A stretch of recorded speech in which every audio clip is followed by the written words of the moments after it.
Caríssimos e caríssimas, eu sou o professor Daniel Ramos, já quero te convidar para se inscrever no nosso canal, também a nos seguir nas redes sociais e também ouvir nossos podcasts. Basta colocar @Prof. Daniel Ramos que você vai encontrar conteúdo relevante para a nossa espiritualidade e atualidade. Hoje nós vamos trabalhar na revista de Escola Dominical Verdadeiro Pentecostalismo, a lição 12, a urgência do discipulado, que traz como texto áureo Mateus capítulo 28, verso 19. Portanto, ide, ensinai a todas as nações, batizando-as em nome do Pai, do Filho e do Espírito Santo. Chamamos de discipulado na fé o aprendizado de um discípulo por meio de seu mestre na igreja para ajudar a desenvolver o seu crescimento espiritual. Eu sempre questionei isso. A igreja está evangelizando, mas não está discipulando. Por isso, inclusive, que eu me propus a fazer esse canal a respeito de coisas teológicas, com uma pegada assembleiano raiz, se vocês me entendem. A leitura bíblica em classe traz pelo menos dois textos, Mateus 28, 16 ao 20 e Atos 2, do 42 a 47. O objetivo geral dessa lição é esclarecer a urgência do discipulado, e eu concordo em número, gênero e grau, e os específicos conceituar o discipulado, elencar o triplé do discipulado, palavra, comunhão e serviço, e mostrar que o discipulado gera um crescimento sadio para a igreja. Sadio para a igreja. Caríssimos e caríssimas, o discipulado acompanha a pregação do evangelho desde o princípio e é fundamental como base inicial na formação cristã do novo convertido. Verdade? E aqui eu espero que o autor não está falando apenas do discipulado que nós chamamos de pré-batismo, mas de toda uma investida teológica, doutrinária na vida do novo cristão.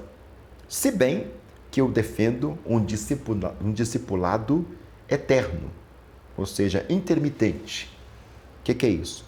A minha professora de catequese na PUC Minas, ela defende a catequese permanente, né? Atualizando para a nossa linguagem assembleiana, eu defendo um discipulado permanente.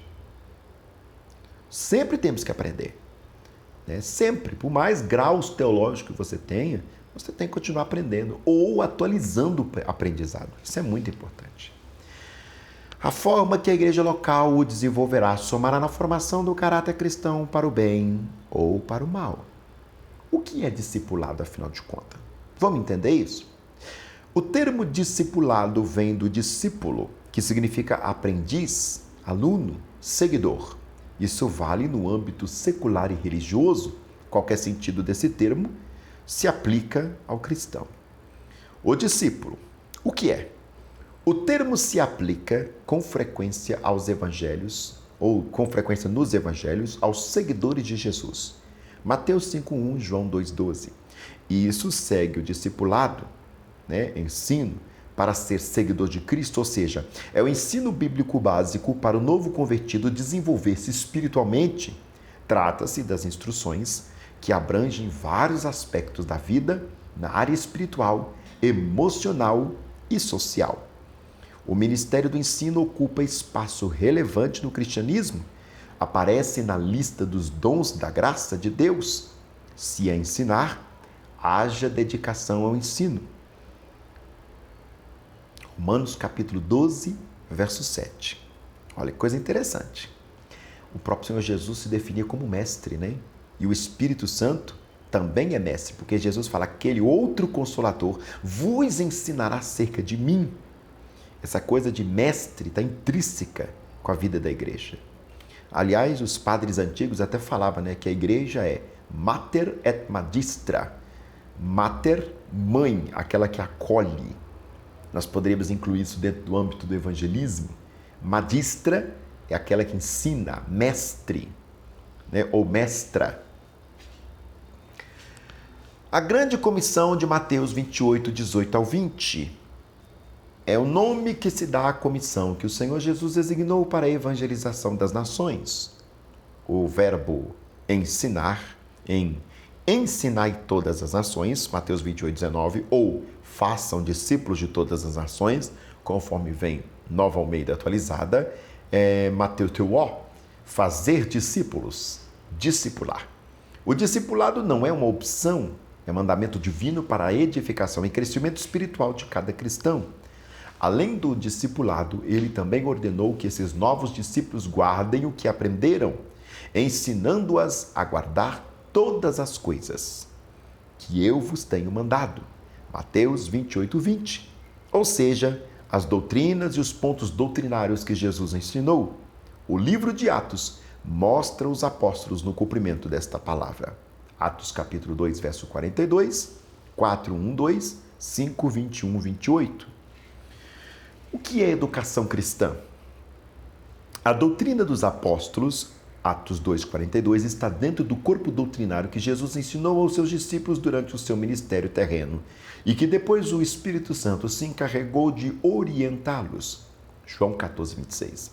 O currículo de qualquer um dos nossos cursos teológicos constam diversas disciplinas sobre Deus e Jesus, o Espírito Santo e a Trindade, sobre os anjos, o homem e o pecado, sobre a expiação, a salvação, sobre a morte, a ressurreição dos mortos, sobre a vida e a igreja. Jesus falou e ensinou sobre tudo isso e muito mais, como a teologia prática, a ética, aquilo que o cristão deve praticar no seu dia a dia. O ensino nesse contexto pode se referir também aos cursos de teologia, que nós comumente chamamos de seminários. Ou também tem a Escola Bíblica de Obreiros, que são eventos anuais que acontecem nas igrejas. Qual é a síntese do tópico primeiro? O vocabulário discípulo do Novo Testamento carrega consigo a ideia de seguidor de Jesus Cristo. Subsídio didático pedagógico. O saudoso e grande educador cristão Howard Hendricks escreveu uma obra clássica em educação cristã, Discipulado, o caminho para afirmar o caráter cristão.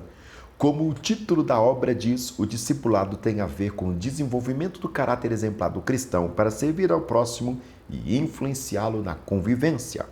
É um mergulho na vida interior que força o discípulo a confrontar consigo mesmo os ideais elevados do Evangelho de Jesus Cristo. E o melhor lugar para refletir sobre isso na igreja local é a escola dominical, que é o que nós chamamos de catequese permanente. Ao introduzir a aula de hoje, lance algumas perguntas para a classe, a sugestão do nosso autor. Em que medida o meu caráter se parece com o de Cristo? Os valores que o Senhor Jesus nos estimula a viver é impossível de realizar? Estamos muito ou pouco parecidos com Jesus? De acordo com as respostas, aproveite esse momento para motivar os alunos a refletirem com seriedade sobre a importância de um verdadeiro discipulado na igreja local. Aliás, eu retomo a minha sugestão de sempre. Use mídias e coloque essas perguntas para que os alunos respondam em áudio. Coloque escrito e fala, responda essas perguntas em áudio. Eu quero ouvir. E é muito mais interessante ouvir o som da voz das pessoas. Tópico segundo, o tripé do discipulado. Palavra, comunhão, serviço. Essa trilogia trabalha comunhão e serviço. Palavra, comunhão e serviço era a marca da igreja de Jerusalém logo após o Pentecostes. Isso influenciou a maioria das igrejas de todos os lugares, em todas as épocas e continua valendo hoje. Primeiro, vamos ver o que é a palavra. A autoridade das Escrituras é singular e única, pois sua fonte é o próprio Deus. Elas foram faladas primeiramente aos profetas do Antigo Testamento, depois pelos apóstolos do Novo, segundo Pedro 3:2. Os primeiros discípulos perseveraram na doutrina dos apóstolos, Atos 2:42. Isto quer dizer que eles continuavam no aprendizado sob o comando dos apóstolos. Esse ensino se baseava tanto na Escritura como na própria experiência dos apóstolos, os quais receberam a revelação direta de Jesus durante o seu ministério terreno e depois de Pentecostes no Espírito Santo, de Pentecostes do Espírito Santo. Atos 1:2-4, 1 Coríntios capítulo 2, versos 12 e 13. Na atualidade, nós não temos apóstolos em pessoa conosco. No entanto, eles ainda nos ensinam pela palavra de Deus, a Bíblia. Ou seja, toda a igreja, ela é apostólica se continua no ensino dos apóstolos.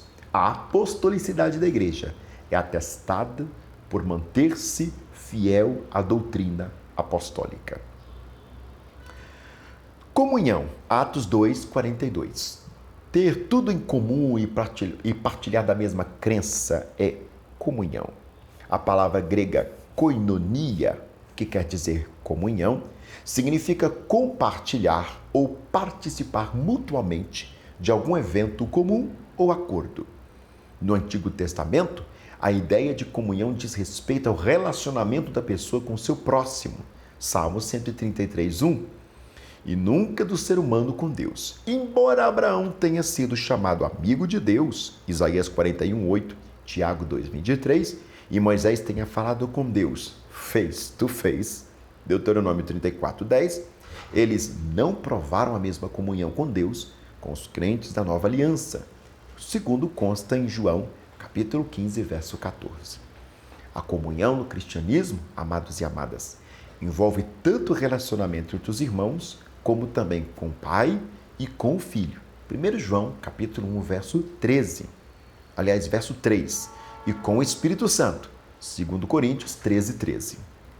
Agora nós vamos falar especificamente a respeito de comunhão na igreja de Jerusalém, baseado no capítulo 2, verso 44.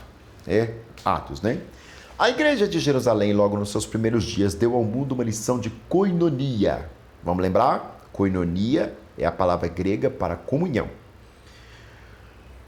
O texto sagrado diz que não se trata apenas de compartilhar algo, mas também de unidade. Atos 4:32. Coração diz respeito ao centro da vida, a mesma inclinação. Alma é a sede das emoções, fala dos afetos e sentimentos. Filipenses 2:3, 1 João 3:16 a 18. Todos os crentes tinham o mesmo propósito, a mesma esperança, servindo ao mesmo Senhor. Vamos para o tópico 4. Aliás, esse negócio de unidade está muito caro na igreja hoje, né? Basta a gente sentar para discutir qual é a cor do uniforme do Congresso, se é azul claro ou se é azul escuro, o grupo já se divide. É necessário nós entendermos que o subjetivo passa. O que é o subjetivo? As minhas opiniões, o que eu penso, o meu modo de ver a vida. O objetivo, que é a bandeira do Evangelho, Jesus Cristo, isso não passa jamais. Então é melhor nós não colocarmos a coisa no mesmo ponto de balança, mas entender que lugar ocupa essas coisas nas nossas vidas, quando nós vamos discutir e perceber a diversidade entre nós. Aliás, a diversidade apenas enriquece o debate, mas não pode ser, em nenhum momento, ferramenta de divisão, mas de enriquecimento do debate. Vamos para o serviço. Serviço trata-se do termo do significado amplo na Escritura Sagrada. O termo visto isoladamente quer dizer um trabalho realizado por alguém ou algo seguindo as suas instruções. O termo, no Antigo Testamento, se relaciona na maioria das vezes aos sacerdotes no santuário e também a qualquer pessoa temente a Deus. Josué, capítulo 24, verso 15. Na igreja primitiva de Jerusalém, o serviço cristão está representado sumariamente na perseverança no ensino dos apóstolos, na comunhão, no partir do pão e nas orações. É o que nos relata Atos, capítulo 2, 42 ao 47. É isso que Deus espera de cada um de nós no cumprimento da grande comissão. Qual é a grande comissão? Ide por todo mundo e pregai o evangelho. Lembra disso? Por isso que o autor coloca aqui grande comissão com letras maiúsculas. A síntese do tópico 2 trabalha o tripé do discipulado bíblico é composto da palavra, comunhão e serviço. 3 palavras compõem o tripé: palavra, comunhão e serviço. Ou seja, eu prego aquilo que eu creio aquilo que eu prego, eu faço porque creio e creio no que faço. Entendeu? É um círculo. Vamos trabalhar um pouco o subsídio de teologia prática. Aqui é uma rápida reflexão do nosso autor e a gente vai adicionar pouca coisa. O discipulado contribui para compreender a dimensão sociocomunitária e a formação de uma nova identidade. Além de muitas figuras e metáforas encontradas nas Escrituras sobre a igreja, ela também é apresentada como uma família. A entrada ou a chegada de um novo discípulo na congregação resulta, dentre outros tantos benefícios, como espirituais, e o desenvolvimento da autoestima e da autoaceitação. Outro enorme benefício é o processo terapêutico desenvolvido pela ação afetiva de tornar-se parte de algo que possui reconhecido valor moral, psicossocial e espiritual. Por causa desse extraordinário benefício, provocado pelo ato de aceitação da igreja, ao receber pessoas das mais variadas classes sociais, a igreja é interpretada por muitos como a última fronteira de espaço para uma identidade genuína e pessoal. O novo discípulo, ao estar integrado em uma congregação, poderá dizer, abre aspas, estou feliz com a minha nova família, fecha aspas. Já a Bíblia diz, Deus faz com que o solitário viva em família. Salmo 68:6. É um recorte do texto de William Batista da Silva, O Discipulado Eficaz e o Crescimento da Igreja, publicado pela CPAD em 2019. Não precisa dizer mais nada, né, gente? Ficou muito claro isso. Além de ser uma relação espiritual, também é uma relação social. O que, apresentado aqui pelo nosso autor, mostra um benefício, pode ser também um problema, porque algumas pessoas confundem a relação social que faz com a comunidade de fé com espiritualidade, e não necessariamente é. Evidentemente, eu só posso fazer uma relação de espiritualidade com Deus por meio da comunidade de fé. Mas isso implica que eu tenho que discernir entre fé e comunidade. Né? A comunidade é o corpo, mas não é a ação propriamente dito. E por isso que muitas pessoas começam ao que nós chamamos de vulgarmente de desviar. Né? Mas por que desvia? Lembra lá de Hebreus a partir do capítulo 6. Aquele que experimentou as delícias do Espírito Santo, impossível voltar atrás. Ou seja, não existe desviados. Então, o que são as pessoas que estavam em nosso meio e agora não estão mais? Bom, como a própria palavra já disse, estavam em nosso meio, mas não eram dos nossos. Porque quem de fato é dos nossos fez uma experiência de Deus do meio da igreja, que nós poderíamos chamar de credere in Deum. Ou seja, a experiência do divino no meio da comunidade de fé. E não apenas da experiência da comunidade de fé. E é muito preocupante essa situação, que a pessoa chega a ser, inclusive, se sentir igreja, mas a verdade não se converteu de fato. Síntese do tópico 3º, o verdadeiro discipulado contribui para o crescimento espiritual e numérico da igreja. Por que eu já comecei com a síntese? Porque eu achei muito interessante esse tópico 3º. O que vai trabalhar o tópico 3º? O discipulado e o crescimento sadio da igreja. Por favor, grife crescimento sadio e provoque os seus alunos a entender o que seria crescimento sadio e o que seria um crescimento não sadio. Eu gostaria até de antecipar, porque existe uma diferença muito grande entre crescimento e inchaço. A igreja que cresce, ela se torna fecunda. Uma igreja inchada, na verdade, ela só está aderindo pessoas, mas não está aderindo novos cristãos. E é preocupante, sobretudo para nosso tempo moderno, claro. A igreja precisa do processo do discipulado para cumprir o propósito da grande comissão. Não se trata de opção, é ordem de Jesus para a edificação e crescimento espiritual de cada cristão.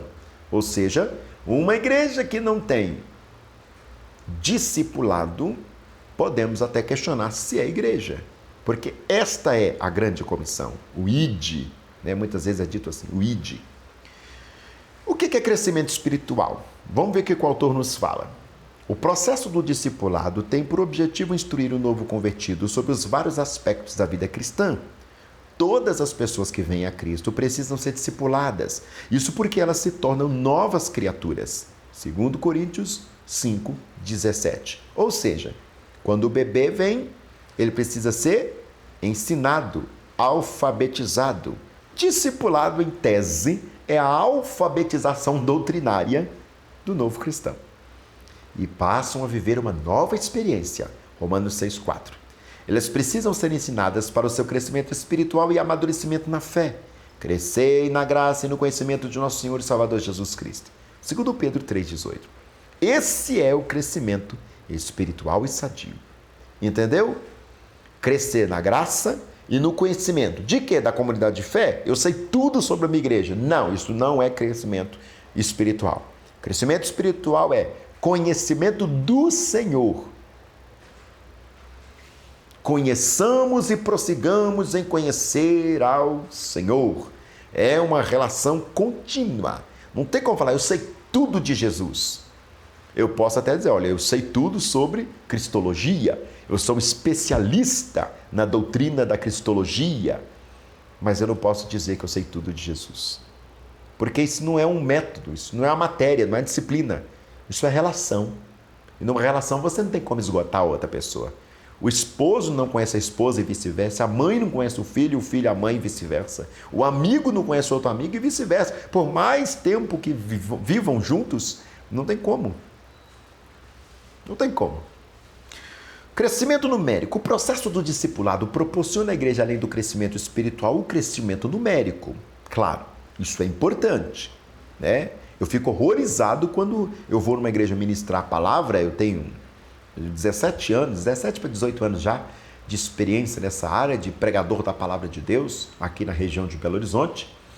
E a igreja vazia e o pessoal tranquilo, conformado, é isso mesmo, tá tudo bem. Me dá uma gastura que você não tem ideia. Né? Sei lá, se o boteco tá cheio, por que a igreja tá vazia? É ridículo eu comparar a igreja com o boteco. Por aí você se tira. Note que o propósito da terceira viagem do apóstolo Paulo não foi para plantar igrejas locais, mas para discipular e ensinar a igreja de Éfeso, formar e treinar obreiros para a seara do Senhor. Ele ficou ali durante 3 anos, Atos 18, 22, 23, 19, verso 1, e o 20 e o 31. O exemplo da igreja de Antioquia da Síria. Vamos trabalhar isso um pouquinho. O público da igreja de Antioquia era gentio, identificado como grego. Atos 11, verso 20 e 21. Eu não sei se vocês estão ouvindo, mas agora que eu estou gravando esse vídeo, está caindo uma chuva muito forte aqui em Belo Horizonte. Eu peço perdão, né? É inevitável. Os apóstolos de Jesus enviaram Barnabé para discipulá-los. Atos, capítulo 1, a 11, verso 22. Ao se deparar com um grupo de gregos convertidos, ele conclui que ninguém seria melhor do que Paulo para ensinar esses novos crentes os costumes estranhos. Barnabé não hesitou em buscá-lo em Tarso para essa nobre tarefa.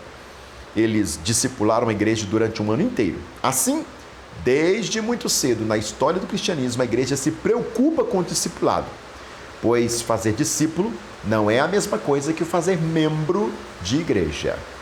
Membro é só aumentar o número de gente que vai ter dentro da igreja. Discípulo é aquele que pega junto. Vamos para a conclusão. Eu gostaria de deixar à vontade para vocês comentar o subsídio Vida Cristã. Você vai ler e comentar aqui embaixo do vídeo para nós. Pode ser assim?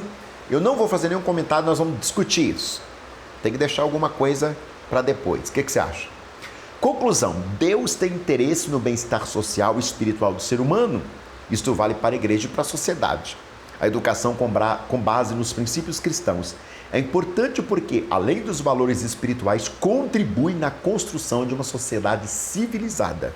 A base dos valores morais e espirituais é a Bíblia. A Bíblia não se preocupa com outra coisa em se tratando de salvação de que vida. Em se tratando de vida, tem uma nomenclatura moral para se viver. Logo, a Bíblia é uma excelente ferramenta para atualizar a sociedade sobre a questão do modus operandi ou do modus vivendi, seria melhor aplicada aqui no contexto. Deus abençoe você. Beijo no coração.